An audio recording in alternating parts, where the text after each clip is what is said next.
The Stonehenge is a prehistoric monument in Wiltshire, one of the most recognizable monoliths of the late Neolithic period, built some 5,000 years ago.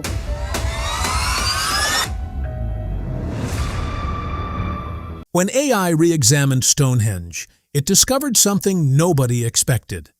And it didn't just add a footnote to history. It completely rewrote the story. Researchers fed the system every scan, every excavation report, every acoustic measurement, and every astronomical alignment ever recorded at the site. Thousands of data points spanning decades were cross-referenced in ways no human team could manage. The AI returned a conclusion so far outside anything the team anticipated that acoustical engineer Trevor Cox at the University of Salford went silent when the output loaded. His colleague Rupert Till, a musicologist at the University of Huddersfield, read it twice and quietly asked if the system had made an error. It hadn't. What the AI found doesn't just challenge what we knew about Stonehenge. It raises a question nobody in that room had ever thought to ask. And the answer changes everything about who built it, how they controlled a civilization, and what this monument may still be doing right now. The machine. Here's something most people don't realize. When Stonehenge first began, it looked nothing like what we see today. The monument went through multiple phases of construction spanning roughly 1,500 years, beginning around 3000 BC as a circular ditch with wooden posts.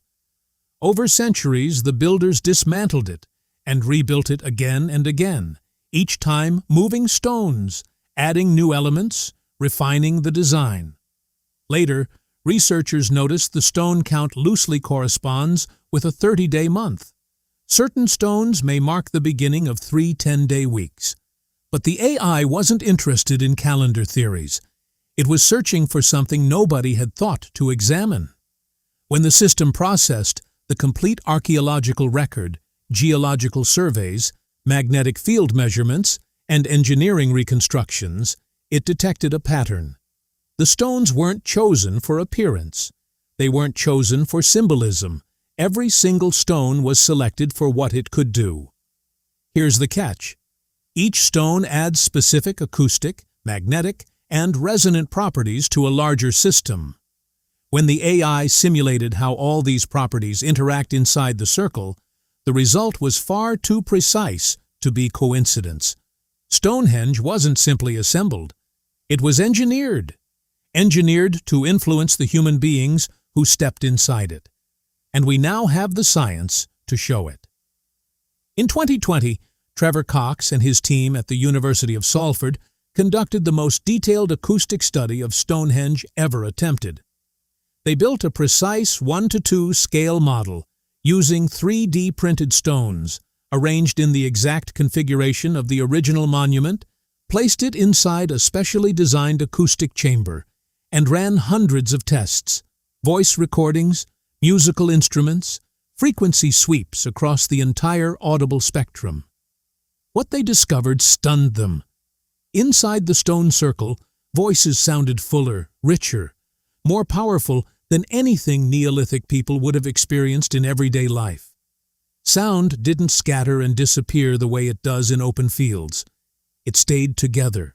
It concentrated.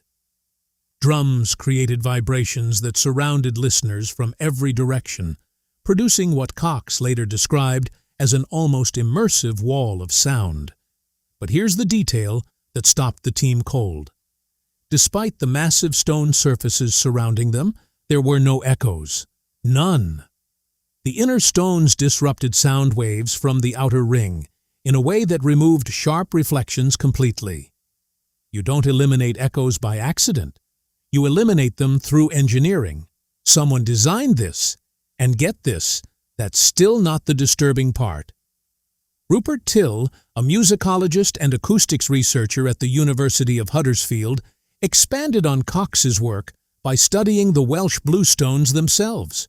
He discovered that some produce metallic ringing tones when struck, almost like bells. The region they were quarried from is called Maen Clochog in Welsh, ringing stones. The Neolithic builders selected these specific rocks from a site 150 miles away because they rang. Not the rocks next door, not the rocks 10 miles out. Rocks from 150 miles away hauled across brutal terrain because they produced the right sound. Then Till found something else, something he initially didn't want to publish. The stone arrangement creates low-frequency resonance, deep vibrations below the threshold of conscious hearing. Scientists call it infrasound. You don't hear infrasound with your ears. You feel it in your chest, in your bones, in your gut. Now, here's where it gets dark. Infrasound doesn't just create physical sensations, it creates emotional ones, and not subtle ones. Laboratory studies have shown that subjects exposed to infrasound at specific frequencies report chills down their spine, sudden dread, crushing pressure on their chest, and the unshakable feeling of being watched. Some see flickering shadows at the edges of their vision. Others feel a primal, overwhelming urge to flee, a deep animal panic that has no rational explanation. In controlled environments, researchers have watched calm, rational adults become visibly distressed within minutes of exposure, all from sound waves they couldn't consciously hear. And that's not even the worst part. Infrasound can also induce heightened suggestibility and emotional vulnerability. Your rational mind stays intact. You can still think clearly, but your body is screaming that something powerful and invisible is standing right beside you. And in that state, you might believe almost anything someone in authority tells you. When Cox explained the implications to journalists, his voice went flat. The kind of silence that fills a room when someone realizes they've found something they weren't supposed to find. The acoustic properties of Stonehenge weren't incidental. They weren't a lucky accident of stacking rocks. They were the entire purpose. The AI processed all of this and reached a conclusion the research team found deeply unsettling. Stonehenge wasn't built for worship. It was built to manufacture a psychological state on demand. You and anyone who entered the circle, and the acoustics were only the beginning.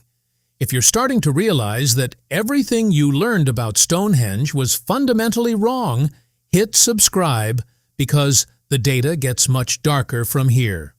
The weapon. Now, imagine this from the perspective of someone living 5,000 years ago. You've traveled for days, maybe weeks, to reach this place. Everyone speaks of it in hushed tones. You've heard stories your entire life. Your parents told you.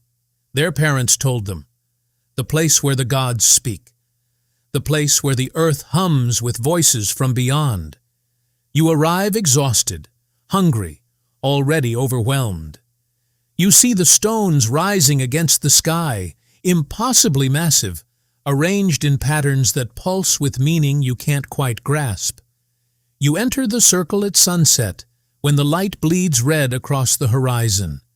And suddenly, you feel something you've never experienced before. A vibration begins in your chest. Not a sound you can hear. A pressure you can't escape.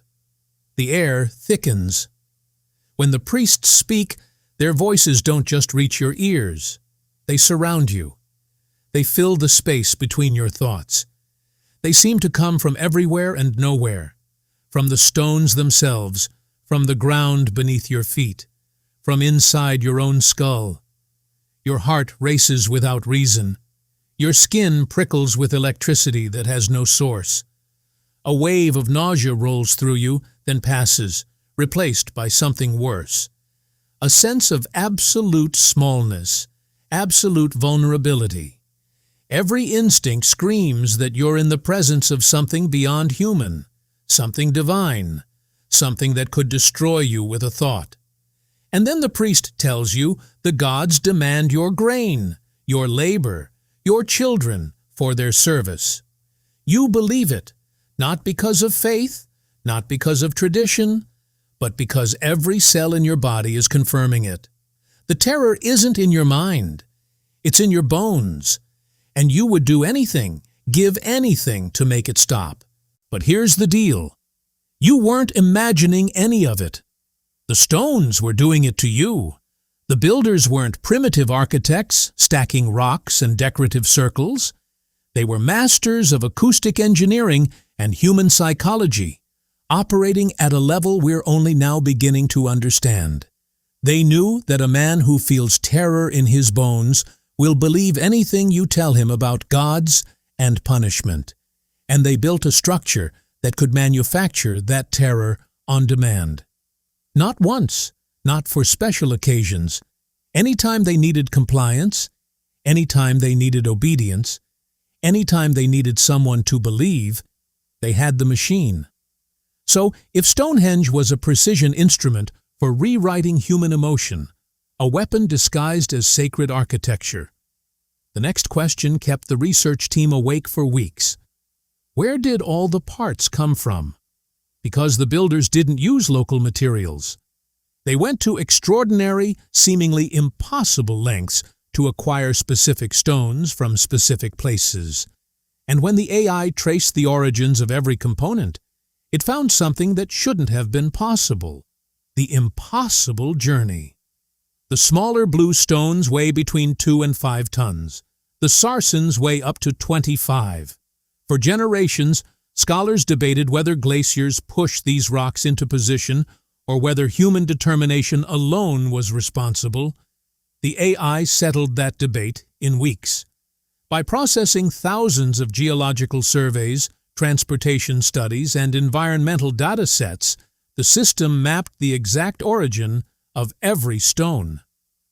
Blue stones from the Preseli Hills in Wales, 150 miles away. Sarsens from Marlborough Downs, roughly 25 miles north. Both origins were already known. And then the AI flagged something human researchers had missed entirely. The altar stone, one of the most important stones in the monument, positioned at the geometric heart of the structure, doesn't match any quarry in Wales. Its mineral signature is completely unique among all the Stonehenge materials. When the AI compared its elemental fingerprint against every known sandstone formation in Britain, it found exactly one match. The Orcadian Basin in northeastern Scotland, 600 meters from Stonehenge, 600 meters across, some of the most unforgiving terrain in Europe. In late 2024, a team led by Anthony Clark at Curtin University confirmed the finding using high-precision mass spectrometry. They analyzed tiny mineral grains trapped inside altar stone fragments.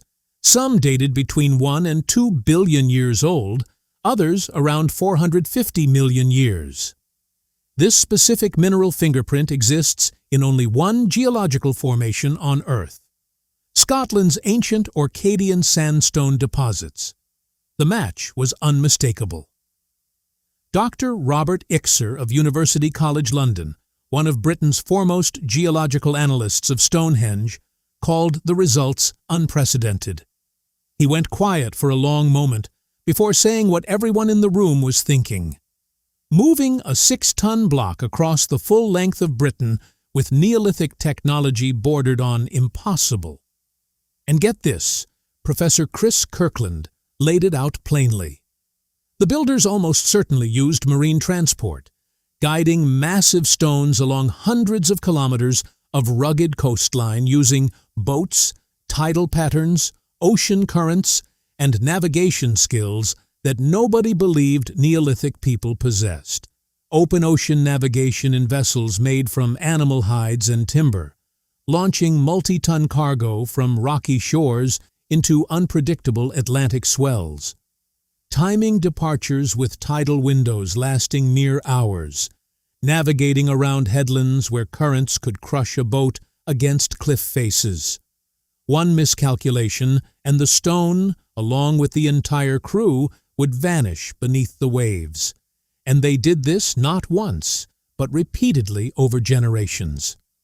Kirkland paused when a journalist asked him how confident he was. "Very," he said. "The geological evidence leaves no other explanation." These weren't scattered tribes struggling through prehistory. This was a coordinated civilization with trade networks spanning the entire British Isles. Blue stones chosen for their ringing properties. Sarsens chosen for density and durability. Scottish sandstone chosen for reasons the data couldn't fully explain. Every component selected with surgical intention. Every stone a part in a larger machine. But here's what none of them were ready for. When the AI turned to the celestial data, it found an alignment that no human researcher had ever noticed. The empty sky. Everyone knows Stonehenge tracks the solstices. Summer sunrise through the heel stone. Winter sunset framing the trilithons. Thousands gather every year to watch it happen. We assumed that was the point. We only see half the picture. When the AI cross-referenced every stone's position against reconstructed star maps from 5,000 years ago, it detected another alignment far more subtle than the solar events, one that researchers missed because they weren't looking for it. Dr. Giulio Magli, an archaeoastronomer at the Polytechnic University of Milan, who has spent decades mapping celestial alignments in ancient monuments across 3 continents, reviewed the AI's methodology line by line. When he finished, he sat back in his chair and didn't speak for nearly a minute. Then he confirmed it. The celestial geometry pointed to something he'd never encountered in 30 years of research. Stonehenge is aimed at a mathematically empty region of the night sky. The builders hauled stones 600 meters from Scotland. They selected rocks that ring like bells from Wales. They engineered acoustics that rewrite human psychology. They invested centuries of labor, spanning generations who lived and died without seeing the finished structure.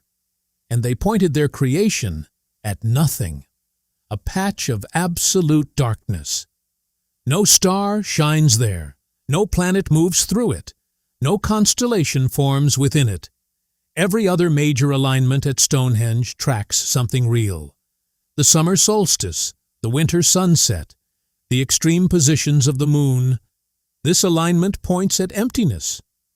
Professor Amanda Chadbourne, an archaeologist who has worked extensively with English heritage on Stonehenge research, noted that the intentionality of the monument's alignments has always been one of its most compelling features. The idea that one of those alignments targets empty space raises questions that current archaeological frameworks aren't equipped to answer. Here's the part that made Magli visibly uneasy. The AI calculated an extremely high probability that the positioning was deliberate, not approximate, not accidental, precise, intentional. The builders aimed their machine at something specific in that darkness, something that wasn't there when the stones were raised, something that might not be there yet. What if Stonehenge isn't aimed at the sky as it was, but as it will be? And that leads to the darkest question of all. If someone had the knowledge to build this, the astronomical sophistication to aim it at a future event, and the organizational power to sustain the project across centuries, who were they? Because the answer erases everything we thought we knew about Neolithic Britain, the hidden rulers. For generations, we told ourselves a comforting story. Separate tribes coming together to build a shared monument. Cooperation, community, peace. The AI demolished that narrative.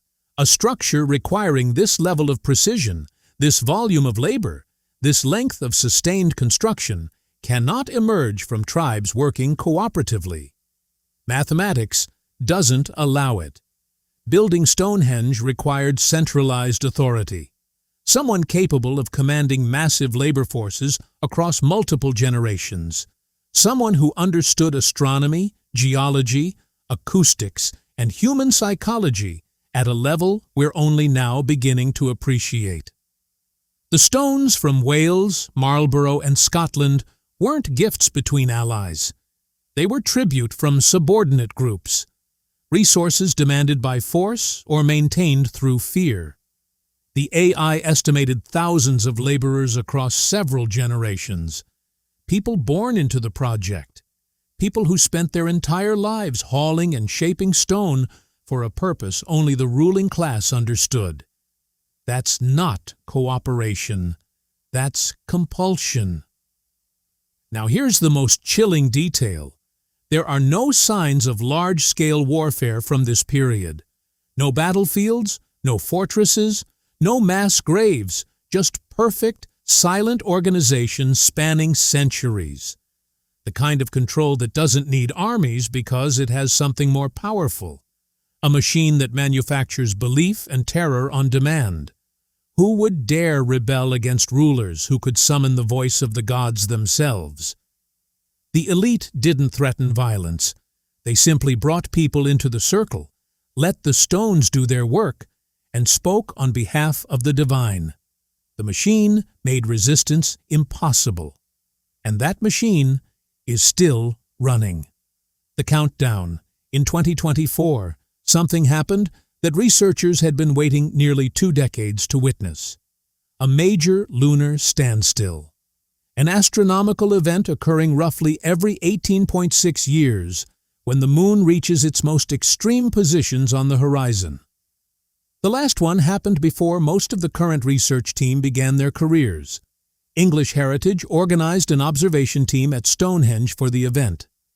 Archaeoastronomers set up instruments between the ancient stones as dust settled over Salisbury Plain. The air was cold, the grass was wet, and the moon crept toward its maximum declination. The farthest point north it would reach for another 18 years. Professor Clive Ruggles of the University of Leicester, one of Britain's leading authorities on ancient astronomy, stood inside the circle as the moonlight shifted across the stones. He'd spent years theorizing about this moment. Now he was watching it happen, and the stones responded, not metaphorically, not loosely. The lunar light tracked through gaps and alignments in the monument exactly as the ancient builders had calculated it would. Shadows fell where they were supposed to fall. Light entered where it was supposed to enter. The geometry locked into place like a key turning in a lock that hadn't been opened in 18.6 years. 5,000 years of rain, wind, frost, and human destruction. And the machine still performed its function with breathtaking precision. Ruggles later told colleagues it was one of the most extraordinary moments of his career. Standing inside a 5,000-year-old instrument and watching it execute its design in real time left him, in his own words, struggling for adequate language. The machine still works. After 50 centuries, it's still tracking, still measuring, still counting down towards something the builders considered important enough to dedicate their civilization to marking. Stonehenge isn't a relic. It isn't a ruin. It's an active device. Its acoustics rewrite human emotion. Its stones were selected from across an entire nation for properties we're only now learning to measure. Its geometry locks onto celestial events with accuracy rivaling modern observatories. And one of its alignments points at empty sky, a region of perfect darkness where nothing exists. Yet, if this structure functions as some kind of cosmic instrument tracking events we're only beginning to recognize, one question becomes unavoidable. What moment was so critical that ancient people spent centuries building a machine to mark it? What alignment justified hauling stones from the far edges of Britain, engineering acoustic terror, and maintaining generational control over an entire civilization? What happens when that empty patch of sky is no longer empty? So, here's the question I want you to answer in the comments. What do you think Stonehenge is really counting toward? A celestial event? Something we haven't discovered yet. Drop your theory below. I read every single one. 5,000 years ago, a civilization far more advanced than anyone imagined built a machine from carefully selected stone, precisely engineered sound, and starlight. They aimed it at an empty patch of sky, And they waited. The machine is still running. If this changed the way you think about Stonehenge, smash that like button. It helps more people see this. Hit subscribe and tap the notification bell so you don't miss what's coming next. Because we're pulling the thread on ancient sites all over the world, and what we're finding is going to change everything. We're just getting started.